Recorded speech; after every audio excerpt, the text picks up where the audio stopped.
Hi అండి. అందరు ఎలా ఉన్నారు? ఈరోజు మా ఇంట్లో జొన్న రొట్టె చేసుకుంటున్నాం. ఈరోజు అని కాదు, రోజు జొన్నల రొట్టెలు ప్రిపేర్ చేసుకుంటాం మేము. బయట గిన్నెలో జొన్నలు బియ్యము వేసి ఇసిరించుకొచ్చి దాన్ని మేము ఇలా పిండి పిసుక్కొని చేసుకుంటాము. జొన్న రొట్టె తినడం అంటే చాలా హెల్తీ ఫుడ్. అది చాలా బెనిఫిట్స్ ఉన్నాయి మనకి.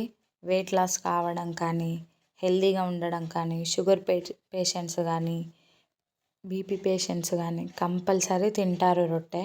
ఇక్కడ మా సైడ్ చాలామంది రొట్టెని ప్రిపేర్ చేసుకుంటాం. మేము రొట్టె ప్రిపేర్ చేసుకొనే తింటాము. రోజు నైట్ రొట్టె లేనిది మా వాళ్ళు తినరు. అన్నము రొట్టెనే కంపల్సరీ కావాలంటారు. ఎప్పుడో ఒకసారి అన్నం చేసుకుంటాం లేదా చపాతి. మ్యాక్సిమం రొట్టెనే తినాలి. తినడం కూడా చాలా హెల్తీ ఫుడ్ కూడా కాబట్టి మేము దాన్ని తినడం వల్ల కొంచెం వెయిట్ లాస్ కూడా అయ్యాము. మీకు నెక్స్ట్ వీడియోలో పీసీఓడి గురించి నేను కొంచెం మీకు ఎక్స్ప్లెయిన్ చేస్తాను.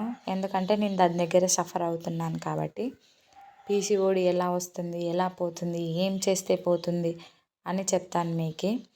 ఈ రొట్టెలోకి ఈరోజు మా ఇంట్లో కర్రీ తోటకూర, అన్నము లైట్గా తింటారు. కంపల్సరీ 2 రొట్టెలు తిని